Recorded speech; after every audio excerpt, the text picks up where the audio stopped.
Greetings and welcome to another life-changing episode of Grogan's Bullyproof and Kickin' Life. This is your host, Bullyproof expert, Ziegler certified life coach, and master martial artist Rich Grogan.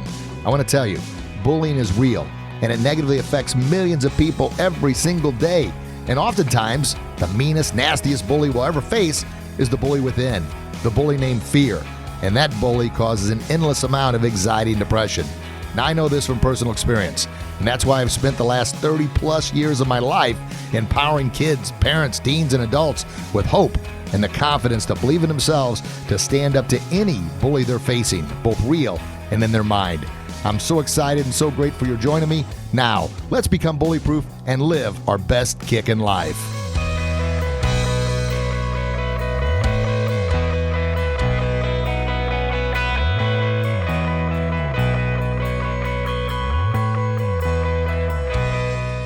Greetings and welcome to another life-changing episode of Grogan's Bullyproof and Kickin' Life. How we doing out there? Hopefully you're having a fantastic day and hopefully your week is off to a great start. What do we got going on today? Well, you know this by now. It's the Monday show, which is the weekly spotlight series where we spotlight someone out there doing amazing things to, as I like to say, make society a happier, healthier, and safer place to live with what they're doing, with being a Christian, with just being a good role model, being a good human being, just to try and spread the message. Because oftentimes, as we know, the bullhorn for the media, I call the media the devil's workshop, boy, they got a bullhorn and they plant negative seeds, weeds, and in our minds. Even if we don't want it, it's there. So with this show, with the guest and everything we're trying to do is combat that with some positivity. Yeah, with some life-changing thoughts on saying, hey, there is a brighter side. It's not all gloom and doom. It's not all fear and panic. Oh, it's what you look for, you'll surely find. So what do we got going on today? And oh, by the way, for our new listeners, what is Bullyproof? Bullyproof is believing in yourself and standing up to any bully you face, both real and in your mind. And then the kick in life, baby. That's getting back up each and every time life knocks you down. It's not a matter of if, but when, and then living life to the fullest, which is not just a good life or even a great life. It's a kicking life, baby. Cashing checks, taking names, kicking butt, kicking life. All right, well, get going with the show, you may say. Here it is, the Weekly Spotlight Show. This is episode number 266. And who do we have today? The guest today is a former senior vice president of Century Martial Arts Supply. He's done that for over 37 years. He's now semi-retired, but working as an industry consultant. And I've had the opportunity to meet this gentleman many times at a martial arts super show in Vegas. He's been on the podcast with others before, and he's just doing an incredible job. And I'm just happy to hear that he's semi-retired, so he can spend more time with his lovely wife there and enjoy life a little more than working all the time. But he still does what he can to put in some time to help out others, new and up-and-comers in the industry or people that have been around the industry for a long time, just to plant those positive seeds. Who am I talking about? Talking about good friend, a wonderful human being, Mr. Leon Rogers. Mr. Rogers, how you doing, sir? I'm doing great, Rich. Thank you so much for having me on. Absolutely. So in that wonderful list of accolades, is there anything I missed or anybody you want to give a quick shout out to? Maybe your wife, your family? Everybody loves hearing their name on the radio. Well, absolutely. My wife is, as you said, I was supposed to retire when I left Century, but God opened some other doors for me. So I'm actually working 3, if not 4 part-time jobs. So I'm probably working about as hard as I did before I retired. But she's been very supportive of that. So I want to give a shout out to her and, of course, all my kids who've been very supportive of me. But before I say too much about myself, Rich, I want to let you know that I'm one of your biggest fans. I listen to you on a regular basis.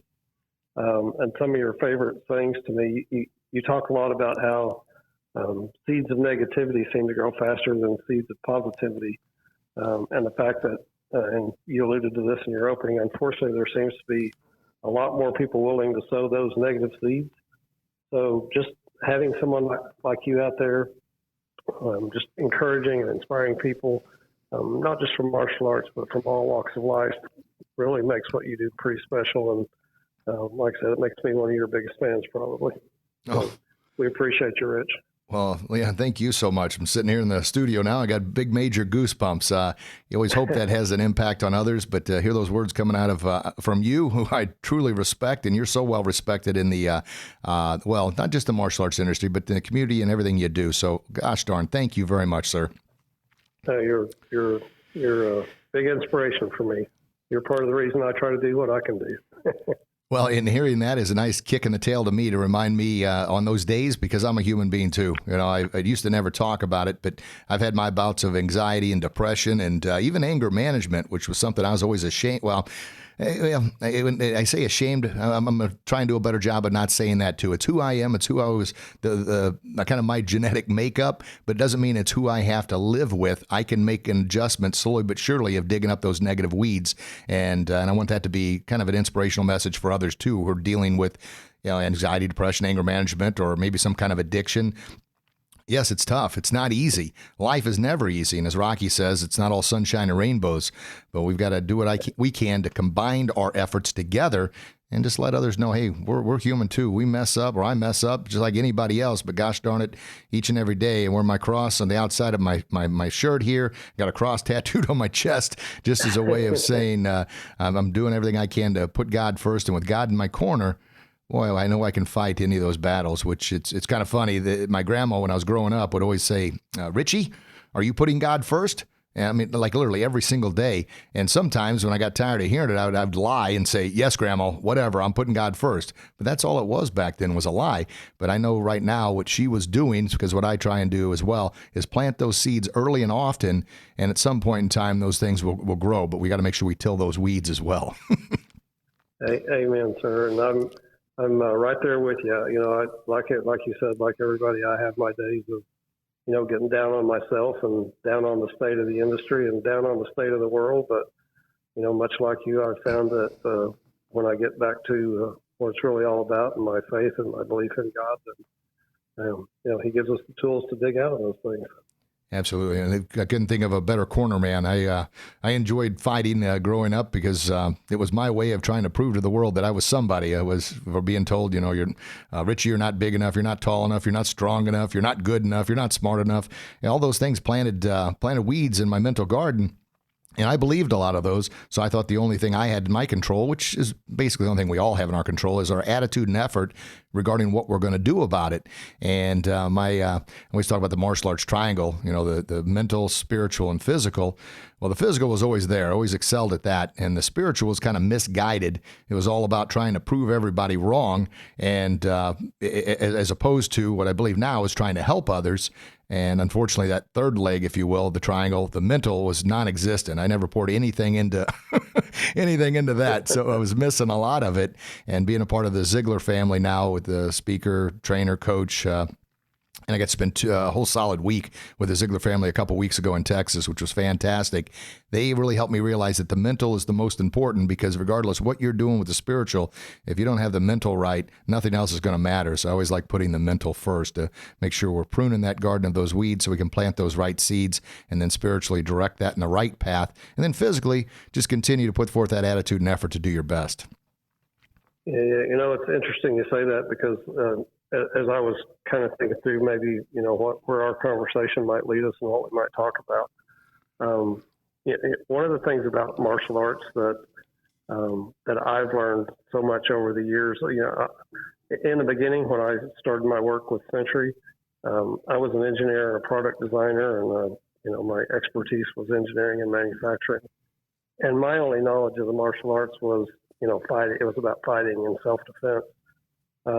And the longer I've been in the industry, the more and more I've realized the psychological and the mental benefits and aspects of martial arts, and how that applies to everyday life. If we're fortunate, we learn to fight and we train. But if we're fortunate, we rarely will ever have to call upon those physical skills. It's great to have them. Excuse me. To know if you need them, they're there.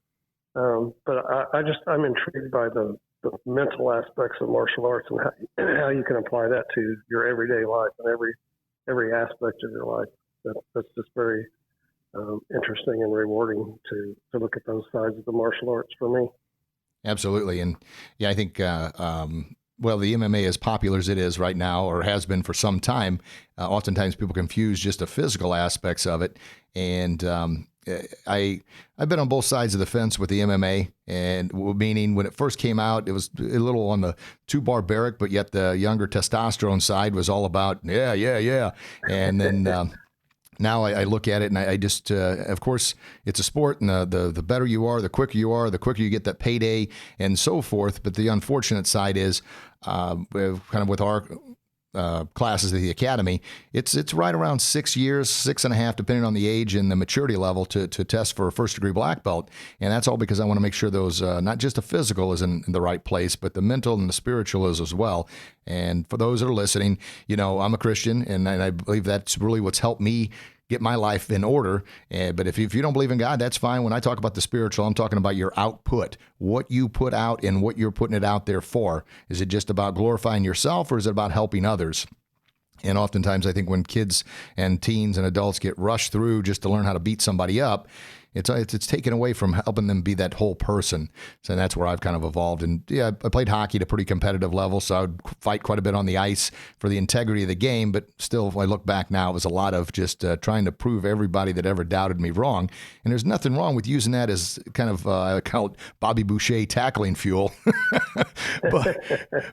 but if you don't rein that in, that can burn you up as well. And that's the downside of it there. And that's why I feel that the triangle is just such a beautiful thing because it's balanced. Absolutely. Well, good stuff. So moving forward with what you're doing now, what you did with Century for so many years, and as I mentioned kind of at the onset of the show, so very grateful for the opportunity. And I know we connected a lot online prior to it. And I got to tell you, the first Super Show I went to, and we had never met in person before, but as you know, you always wonder, am I really good enough to be here? Is something that always played in my mind. And when I first met you, and I first met Mr. Dillard, my goodness, you guys were so opening, so inviting, and made me really feel good about myself and like I belonged there. And same thing with Mr. Silverman and so many others. Chip Townsend and Hanshi Kovar, they became really good friends now. But at that time, and Melody Schumann and so many other, Brandon Beliso, I always felt like I was kind of on an island by myself, and maybe that's where I belonged. But when I went to that first event and connected with you and connected with all the folks I just mentioned there, it was a welcoming like I don't think I've ever had before, and something I was always questing for. And I can't thank you enough for making me feel good, how many years ago that was, because that really made me feel like I belonged. But of course, when you feel like you belong, you're going to do a heck of a lot more to pass that on to others and be that inspiration to others. So I don't know if I ever shared that with you, but that was wonderful. And I can't thank you enough for that opportunity and making me feel good about who I am. Well, I appreciate that, and Century appreciates that. You certainly did belong. When I first met you, I actually still remember that day very well, and I felt a kindred spirit with you, and oh yeah, that certainly played out to be true. So yeah, it was fantastic. I remember you gave me my wife and I tickets to get into the event early, like VIP tickets, and I was like, oh my gosh! I mean, it just felt like a big deal. So, and I know that's the same thing. Anybody that, and I say this because other folks that are listening, you got to take the chance of putting yourself out there and overcoming your fears in situations you don't know a whole lot about, or you may be unfamiliar with or uncomfortable with. But taking that step, there's gonna be more folks out there like Mr. Leon Rogers, like the folks in the martial arts industry and the Century Martial Arts and the Chip Townsends, Brandon Belisos, Dave Kovars, Melly Schumans, all those wonderful people, Frank Silvermans, that are there almost waiting for you to have that courage and confidence to step up. But you have to be the one to take the step. I posted something on my page the other day, and it was a person leaning on a shovel, and it said, God will help you, but you got to be the one willing to dig the hole. You got to be the one willing to do the work. You got to be the one willing to put in something before you can get something out. And I really like that, because it's like, yeah, I was really a little nervous about taking that step, but I'm so grateful and glad I did. So folks listening, there's probably an opportunity for you right there on your doorstep. You just got to take that step. And it may not always work out, but don't give up after the first one. Yeah, and I would very much echo what you're saying there, sir. And believe it or not, just something as simple as doing this podcast. I've been anxious and nervous for the last 2 days, fretting over, well, what will I say? And will I say the right things? And, do people really care what I have to say? But you just step out and you do it. And to your point, sometimes it doesn't work out to the best, but in my experience, 90% of the time, it's a very positive experience. And, you'll feel really good about doing it. Awesome. So, absolutely. I would encourage everybody to step out of your comfort zone, because that's certainly what I've done. Nice. Well, and it's been a few shows ago now, but Master Paul Garcia, which I forgot to mention, he's a wonderful human being as well. And as many accolades as he has and the things he's done, he let me know he was nervous to be on the podcast because he's never been on a podcast before. And I'm like, oh my gosh, dude, you're incredible at what you do here. And he was kind of funny because I had never heard of Zig Ziglar prior to 2012, and I had listened to a webinar. It was probably one of the first martial arts webinars outside of the organization I was with that I kind of went out and listened, and it was Melody, and it was the week Zig died, and she wanted to give her, condolences to the Zig family, and then she kept quoting this Zig Ziglar guy, which I'd never heard of before prior to 2012. And then, so I looked it up, ordered a couple Audible books, and started listening to him. And of course, that turned into what he calls Automobile University, always in the car as an opportunity to learn, listen to positive input instead of talk radio. And it's less than a year later, I go to an event and there's Paul Garcia on stage, and he is quoting this Zig Ziglar guy. And I'm like, man, there must be something to this. These two amazing human beings. And then Hanshi Kovar met him and he throws out a couple Zig quotes. So that was a trifecta. And it's like, something's to this. And I'm blessed now to be a part of the Ziglar family and be a legacy trainer, speaker, presenter, coach, and legacy legacy trainer of everything Zig ever taught. And that's fantastic to me. And I share the message to others. Don't wait until you're, I don't know, in your 40s, 50s, or 60s. Man, you start now. But if you have waited to your 40s, 50s, or 60s, best time to plant a tree, 20 years ago. Second best time, right now. And you're doing a great job by listening to this podcast.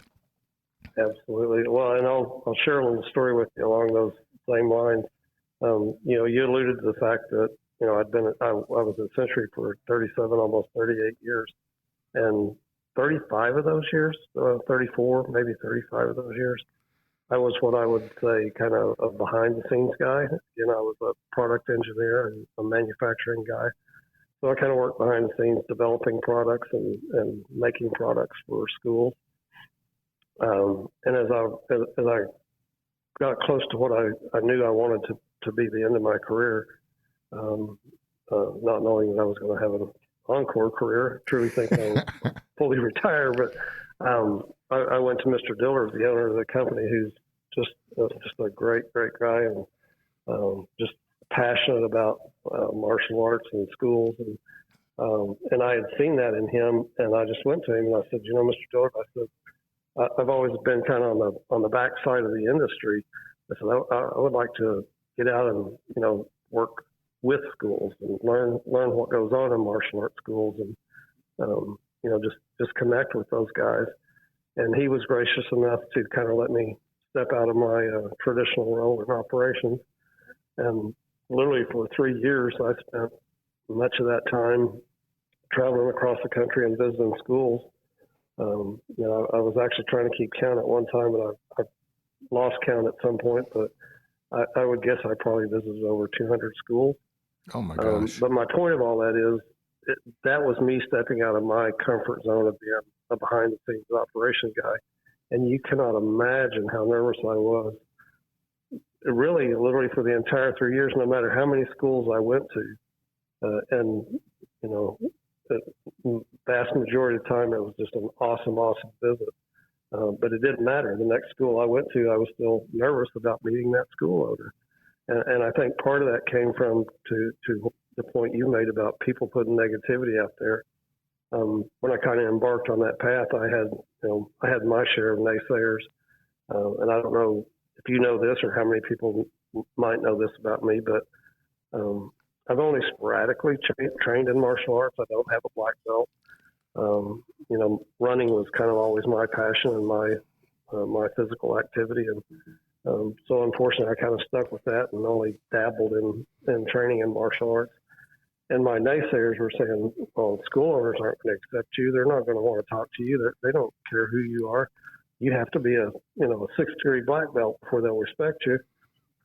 And that was so not the case. Almost to an individual, every single school owner that I would visit was just extremely welcoming, very open. We had great conversations, just shared a lot of ideas and insights about the industry. So, again, harkening back to your point, don't let the naysayers tell you can't do it, or you don't have the ability to do it, or you don't have the talent to do it. You just got to go do it. Well, that's fantastic, and thank you for sharing that story. I had no idea, but it's. And I don't want to go down a negative path here, but I'm going to touch on this point. Organization I was with for 26 years was Tung Sudo, the same organization that Carlos Norris, so Chuck Norris, grew up in. And it was kind of the whole theme of the Tung Sudo Mudokwan was put together for 18-year-old men going into the military. So it was very, very physical, very rigid, and the mindset was we're going to break you down. Those that are able to build themselves back up will be great soldiers, and those that don't, well, good luck with society, good luck with the world, good luck with your life. Now, it may sound harsh and horrible and mean, but that was kind of the mindset. And the founding father, Kwanjin Wong Ki, he when he was kind of putting the art together, he had to escape Korea, and he spent time in China. That's where the name came from. Tung Sudo stands Way of the Chinese Hand. And then he was actually in prison for a number of years. So his whole idea was you got to learn how to fight. You got to learn how to defend yourself, and you got to learn how to be tough, because that's the way the world is. And as they evolved, he started, as he got older, realizing, you know what, we need to bring more of the Mudo, not just the martial arts, the physical side, but kind of that martial arts signal as a sword and a stop sign, which is stopping inner and outer conflict to find more peace. But unfortunately, his message was, I don't know that it ever got out the way it wanted in certain circles, because it was all about the physicality of it. And I'm not cutting short the physical. The physical is important, yes, but I am saying for 40-something years of my life, it was more fighting than anything else. And that's just, I look back now and it's like, man, that was not that it was a waste of time, but it could have been far more productive if I would have had the mental and the spiritual guided in the right way to worry about helping people.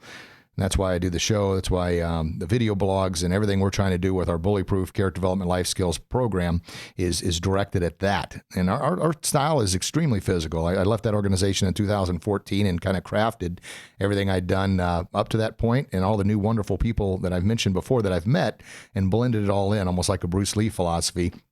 You take it all in, you disregard which definitely is not for you, and then you add your own essence, bam, your essence of emerald there, and make it uniquely your own.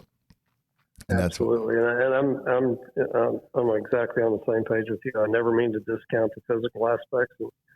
In fact, I think if I ever, who knows, I may still pursue a black belt at some point if I ever retire and have time.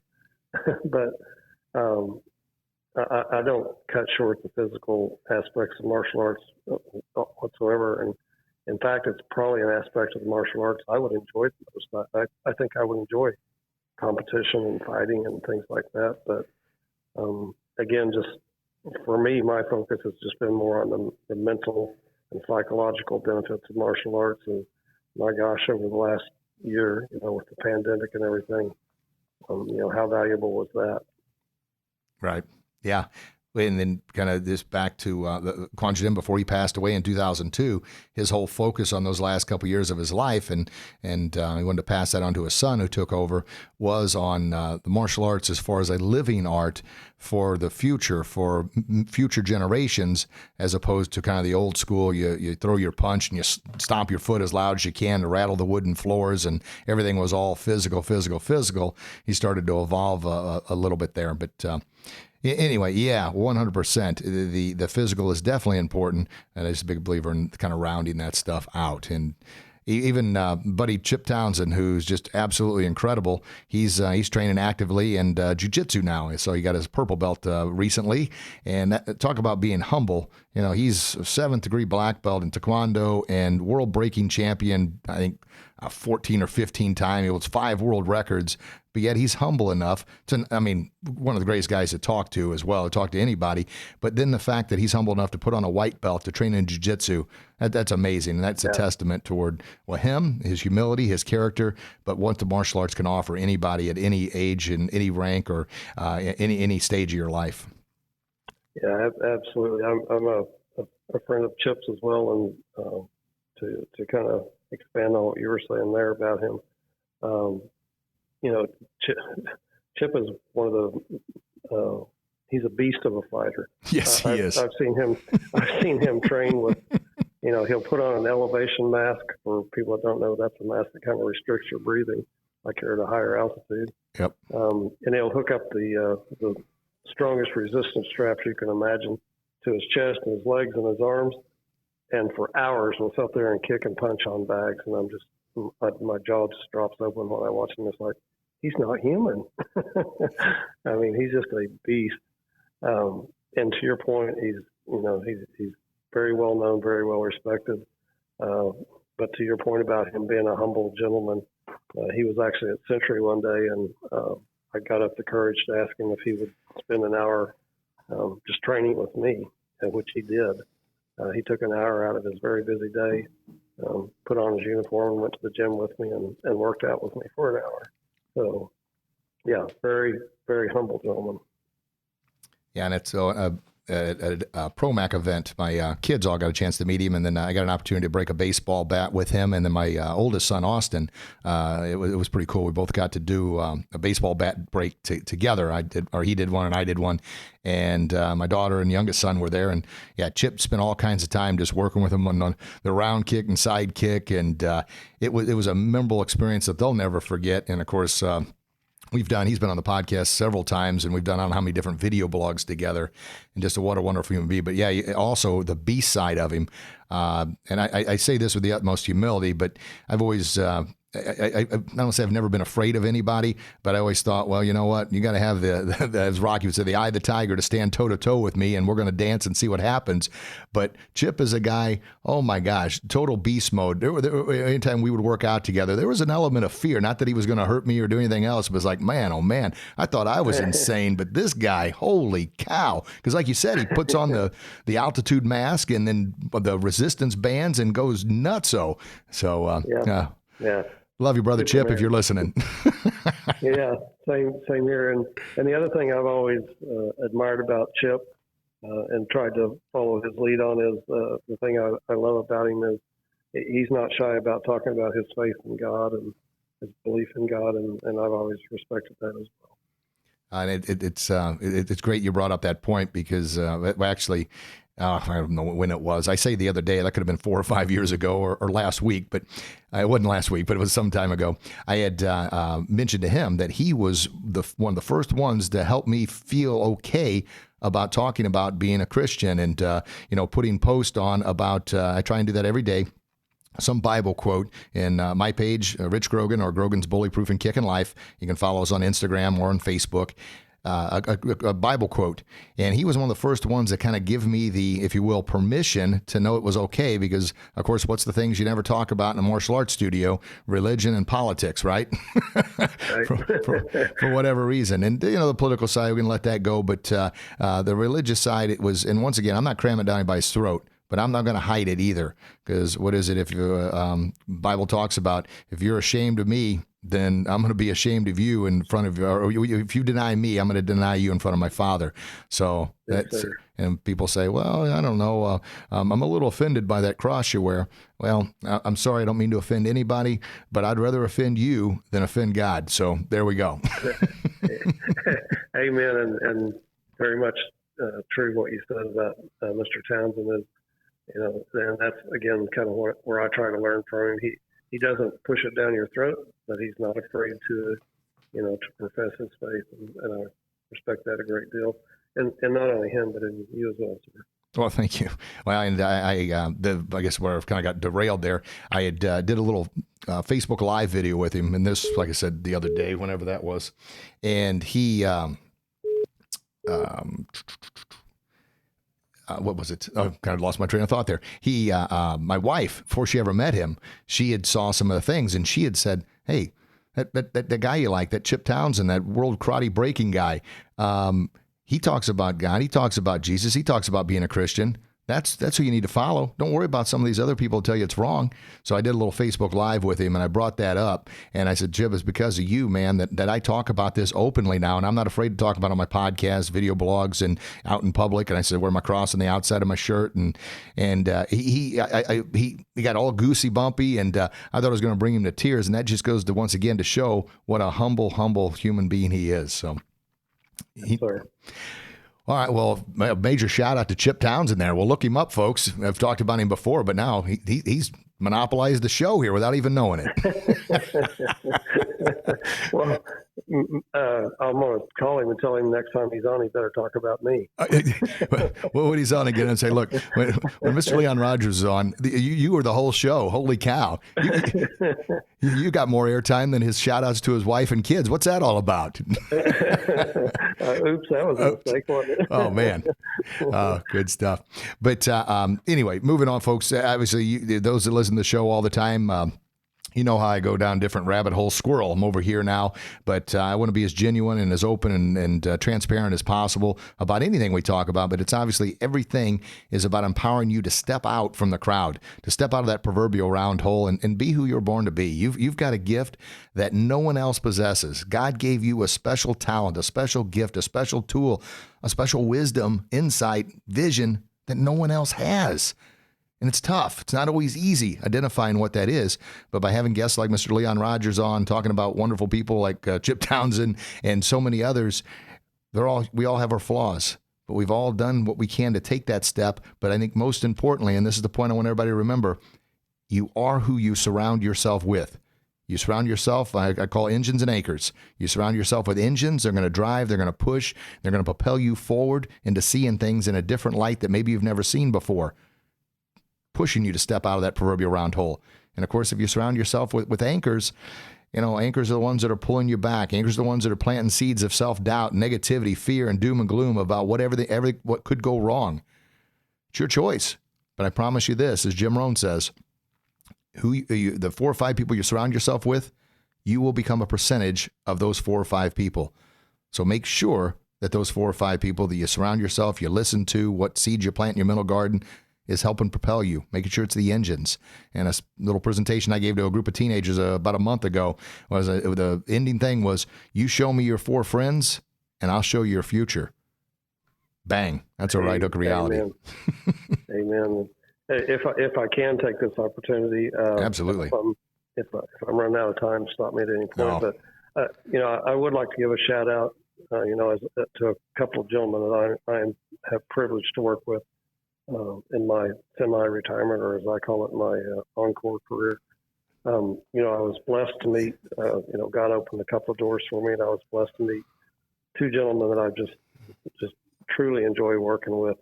One of them you actually had on as your guest last week, which was Jason Neef at Kicksite. Much like you, I met Jason at the Super Show, and I just hit it off with him immediately because I could see in him, Kicksite. Jason is the founder and CEO at Kicksite, which is a school software provider. But I saw he was much more than that. He had a genuine desire to see schools succeed and to see martial arts grow. So I was fortunate enough to get an offer from him to join the Kicksite team. I'm kind of serve as an industry advocate. My job is to kind of learn what the challenges and the needs of a school are and communicate that back to Kicksite so that they can, make sure that their software meets the needs of a school. And beyond that, beyond providing software, they're a great resource for schools as far as education and running a small business and everything. So just been very blessed to work with him. And the other gentleman I'd like to mention, and I think maybe he's going to be one of your future guests, but I actually didn't touch base with him to find out if he's scheduled. And that's Mr. Steve Butts. Mr. Butts actually owns 4 studios, very successful studios. He has over 1,000 students. But what I teamed up with Mr. Butts to do is to help him run a program called Ninja Tricks. And not only did I fall in love with Mr. Butts, but I fell in love with Ninja Tricks, and tell a little story behind that. We in the industry all want to believe that every kid wants to become a martial artist. Yep. Unfortunately, that's not the case. No, it's not. Sometimes a movie like Karate Kid will come along and give us some exposure, and we see the popularity rise with children. That typically only lasts for a short period of time, and then they get engulfed again in team sports and all the other activities they do. So what I saw in Ninja Tricks was the ability for martial arts schools to attract a much larger audience, a much larger demographic, because every kid wants to run obstacle courses like they see on American Ninja Warrior. Every kid wants to jump and run and kick, and that's what Ninja Tricks is. It combines obstacle course training, parkour training, but it also has a martial arts element to it. So while it'll attract a kid to a martial arts school that might not otherwise attend a martial arts school, the fact that it has a martial arts element to it, what we find is just that little introduction that Ninja Tricks give them to martial arts, they'll typically end up eventually taking a core martial arts class. So it's bringing a whole new demographic to our industry that we might not otherwise attract, and that's very exciting to me to be a part of that. So. Oh, that's fantastic. Fantastic. And unfortunately, I'm not connected with Mr. Butts just yet, but I know you'd done a connection between the two of us. So we'll definitely follow up on that. And that sounds fantastic with the ninja kicks. And you're exactly right. Martial arts is a long, long path, and it's not a seasonal, I call it an activity as opposed to a sport, but it's definitely not seasonal. It's ongoing. And where a sport is seasonal, so kids can move on to something else. So it takes a lot, but yeah, if you can add a different element in there to keep their interest high and combined several different, activities into one, oh my gosh, the best of both worlds. And then Mr. Jason Neef, he was on last week, and what an incredible human being. Even though I had never met him, we may have crossed paths at a super show. I don't remember because you've run into so many people, but the fact that you gave him kind of your blessing and this and that, and that's what I told him on the air. I said, even though I don't recall if we've ever met before, I don't think we have, because after the show last week, it's like, gosh darn, I would have remembered you. But the fact that you gave him your blessing and said, hey, this is a good guy for the show, and that just goes to show the respect that both of us have for you, sir. Well, thank you. I appreciate that. Well, good stuff. Likewise for both of you gentlemen. Thank you, sir. Thank you again. I can tell. I mean, I'm sure it was hard to step away from Century after all those years, and what a great relationship you've had with all the folks at Century.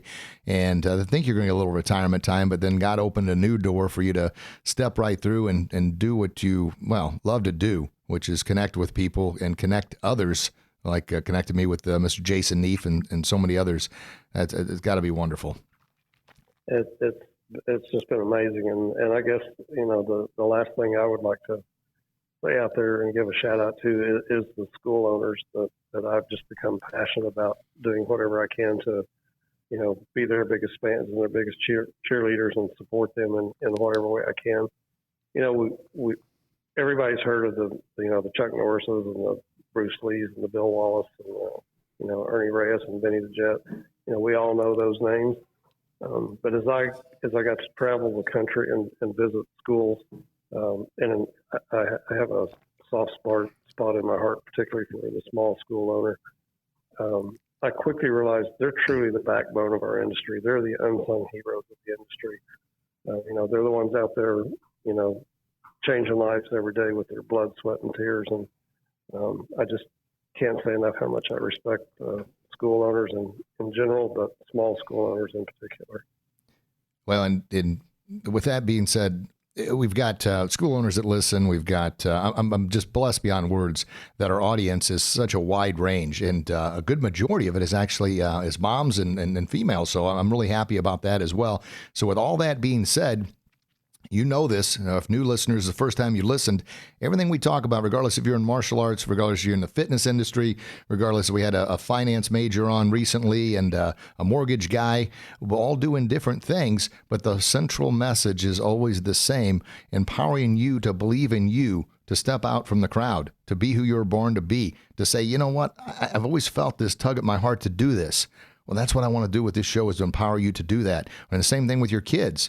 Don't allow them to get kind of, I don't know, just the norm is not what I think the norm should be. Just talking to a parent earlier today about, I want to bring back the values and the characteristics and life skills that we kind of grew up with. What used to be just, everybody was made eye contact, said please and thank you, was respectful in some way, shape, or form. But now that's no longer the norm. Which I don't know why. I don't know where it went, but that's why I work so hard to bring that back, is don't feel guilty or bad about doing what is right, even if you're the only one doing it. That's kind of the definition of integrity and honor, right? Amen, sir. And that's, to your point, I'm right there with you. I look back and I wonder where all those things went. It's just like public schools these days. Public schools are just not what they used to be, but a lot of the things that we were taught that in my generation, we were taught in public schools that just don't exist in public schools anymore. That's another reason I love the martial arts so much. I go watch, martial arts classes and sit in the audience and just listen and observe. And and that is where those things are still being taught. The honor and the values, the principles that we grew up with. Those, luckily, we still have the martial arts schools out there teaching those things. And so to be just a tiny part of that has been a blessing for me. That's incredible. And the little thing to the smaller school owners, listen, I've been, used to never talk about this, but I'm open about it now. I've been bankrupt twice. I've had my house foreclosed on, cars repossessed. Those are some dark days.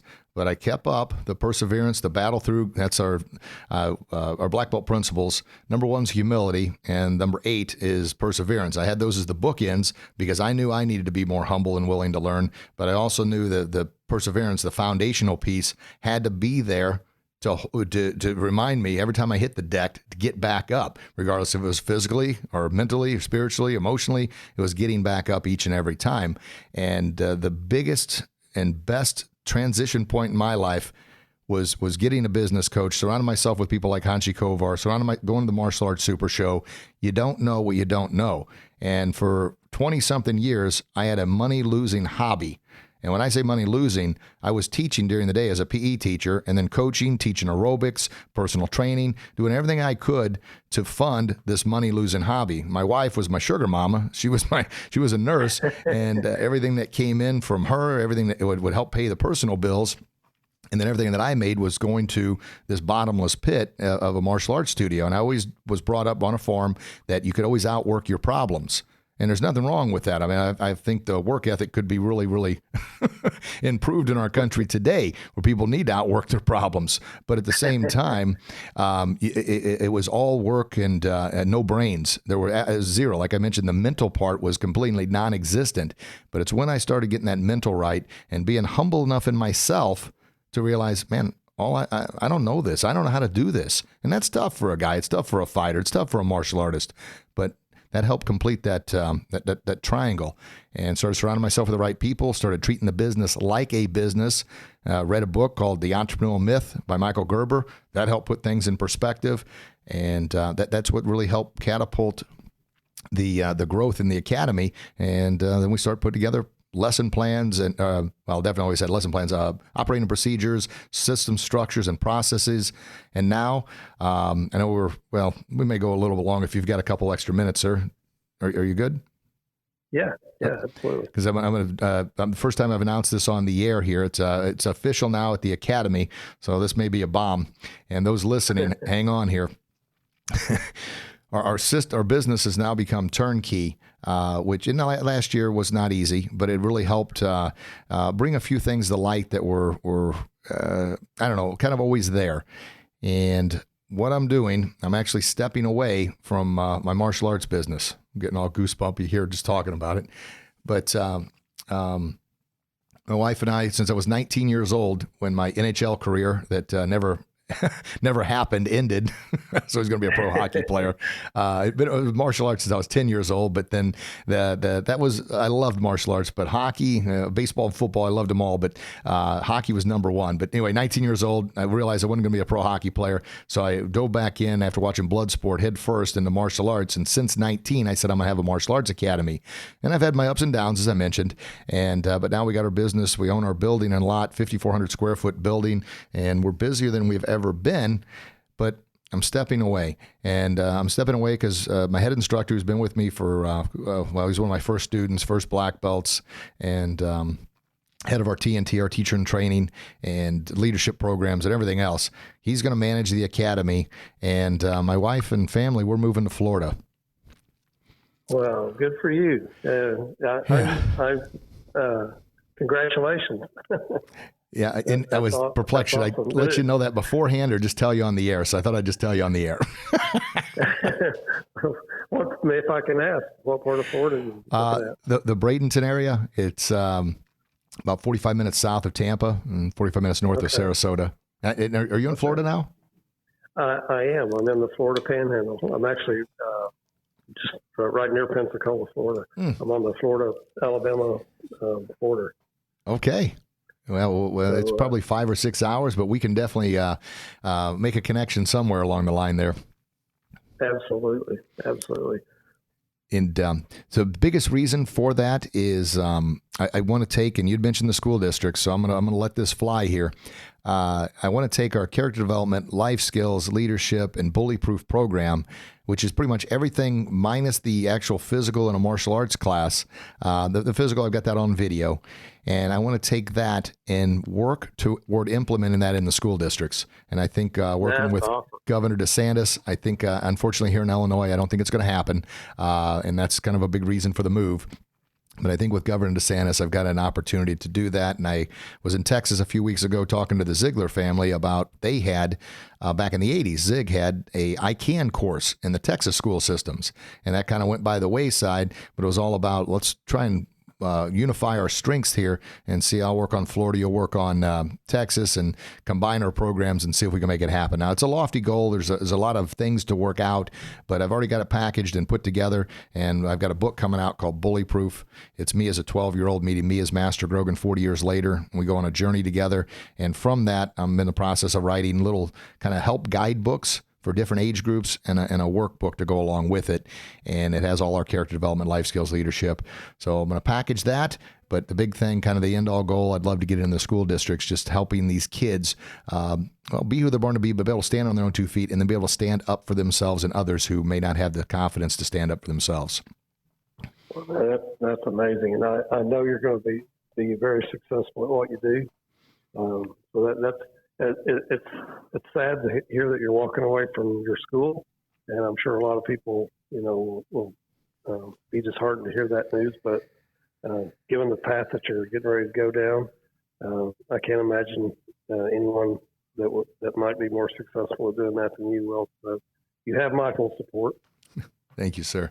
It's tough for 30-something years. I've been teaching and coaching now for over 35, and it's I'm an emotional roller coaster because, folks, this is happening soon. End of July is when it's happening. I kind of had to make sure all the details were worked out before I announced it. I've been dripping it out, but we've been letting the academy know. And things are going to, if you're in the Edwardsville, Glen Carbon surrounding areas, nothing's going to change. We're still going to own it. I'm going to come back every couple months, do every black belt testing and promotion ceremony.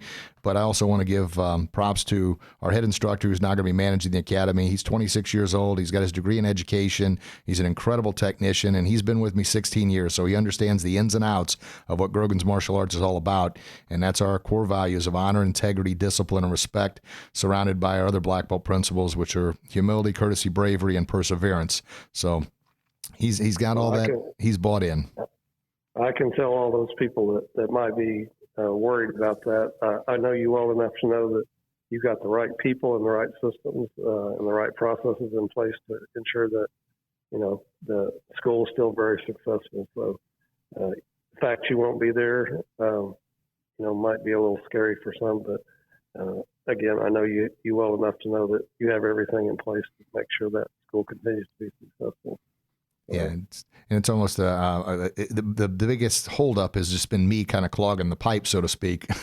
That's why humility is number one. I got to keep reminding myself, look, you can trust others, you can do this, and I've just been having a pull at my heart for several years now.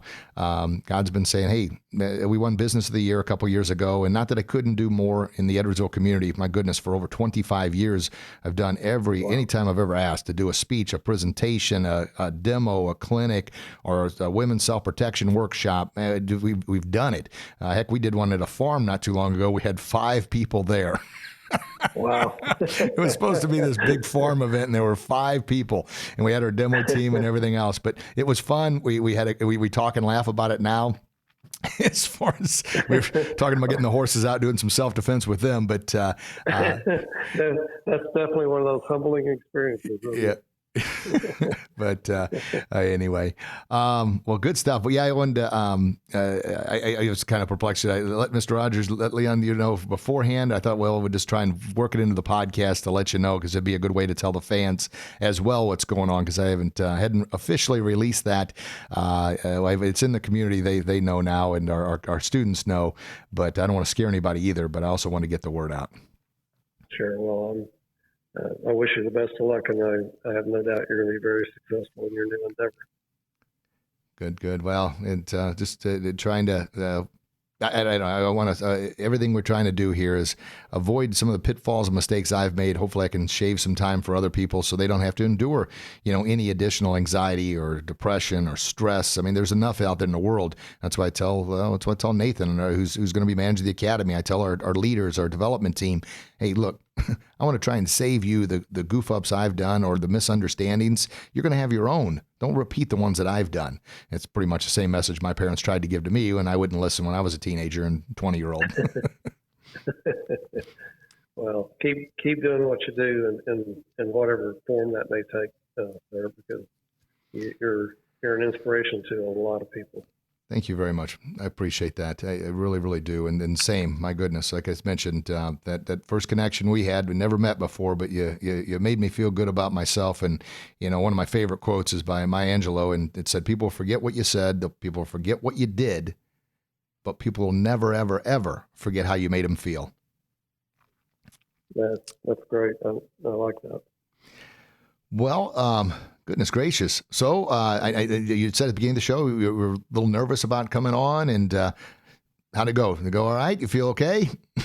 I feel okay. One thing I've learned is after I do things like this, I'm kind of like the movie actor that never watches his own movies. But my wife said she will listen to it and give me a critique afterwards. So.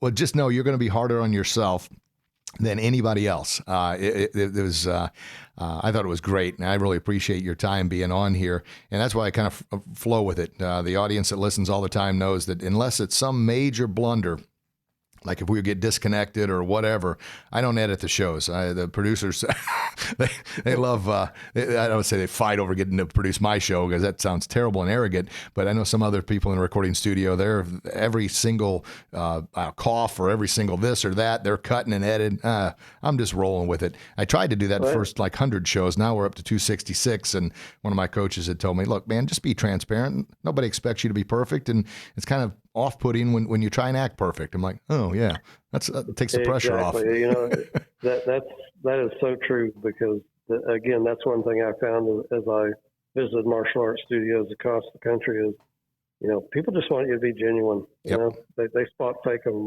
mile away. Yeah, and who spots that the quickest is kids. Oh yeah, they're a great judge of character.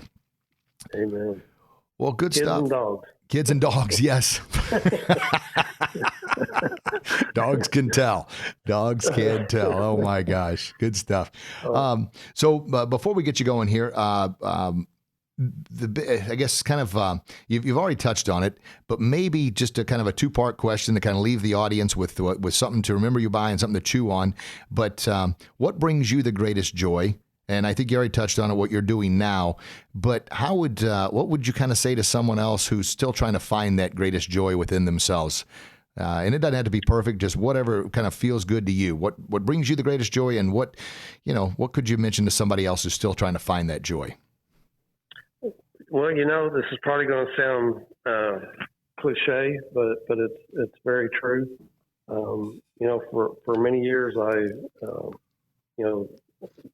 selfishly thought it was all about trying to make myself happy and do the things that made me happy. But, I found out later in life that if you focus on other people and helping other people succeed, then you just naturally get into this happy state and you enjoy your life. And so for me, that's what it's all about.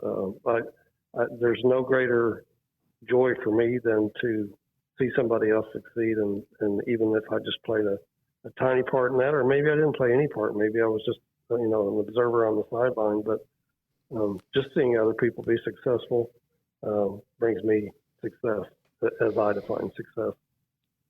Oh, it's fantastic. Listeners, have you heard something similar before? You're probably saying, yeah, man, the guest before, maybe didn't say it exactly the same way, but the message is the same. It's clear. And Hanshi Kovar always talks about cliches. If a cliche is still around, that must mean it's earned some merit. I like that. And then it almost sounds like the helping others, Zig Ziglar's famous quote, the way you get everything you want in life is by simply helping enough other people get what they want.